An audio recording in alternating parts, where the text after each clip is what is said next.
Hey YouTubers, this is Deborah. It's Wednesday, January 10, 2018. We're 10 days into the new year and 10 days into Operation DOBE, Deborah's overall body enhancement. Um, Today I'm going to do Leslie. Leslie's always I'm always almost going to do Leslie as my cardio.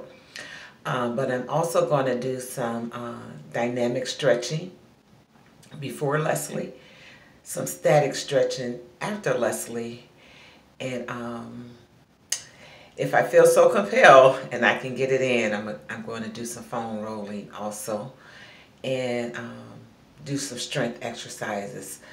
Um, but I just want to explain something about stretching. Stretching is very important and we should always do it.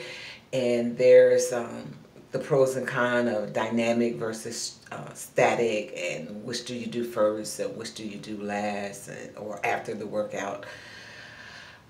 So a little bit about dynamic stretching.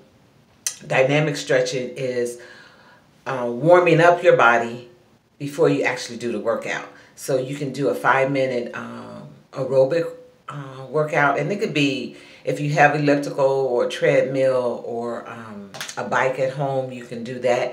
If you don't have that, you can run in place for 5 minutes, but if you don't want to run in place for 5 minutes, you can walk a minute, jumping jacks for a minute, high knees for a minute, butt kickers for a minute, and then run in place again for a minute. So anything, a combination of, if you want to break that 5-minute warm up down, any combination of some lightweight cardio. You're not trying to get real intense into your workout. You're actually just warming up. You're waking up your muscles. Depending on if you're a morning workout person like me, you've been asleep all night, so you're kind of waking up your muscles and getting them ready for the activity that you're about to get into. And that's 5 minutes of warm up. And then you need about 5 to 10 minutes of dynamic stretching. And dynamic stretching is moving your body while you're stretching and working out.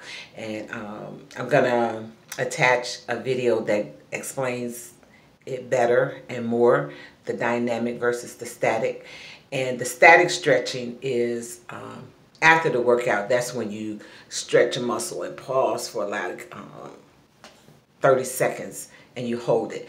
And most trainers will say to do dynamic stretching first, and I compare it to a rubber band, and some people compare it to a rubber band also. It's just like if you take a rubber band out of a freezer and it's cold, if you pull it, it'll snap.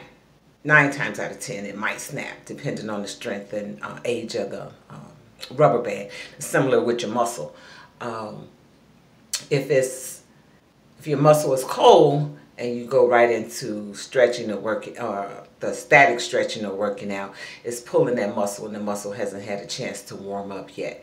Whereas the dynamic stretching is actually warming that muscle up and getting it ready for the activity. And then after the workout, after you worked out for a good 30 to 40 minutes, now your muscles are loose and now you can do the static stretching, and then that helps with the elasticity and things like that. So again, most people will say do dynamic stretching first.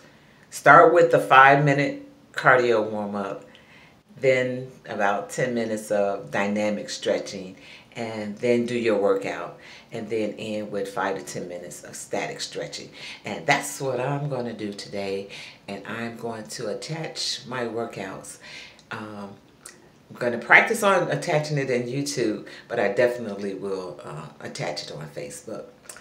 You all have a blessed day, and yeah, a blessed day. It's Wednesday. It's hump day. Let's get it. Smooches. Bye-bye.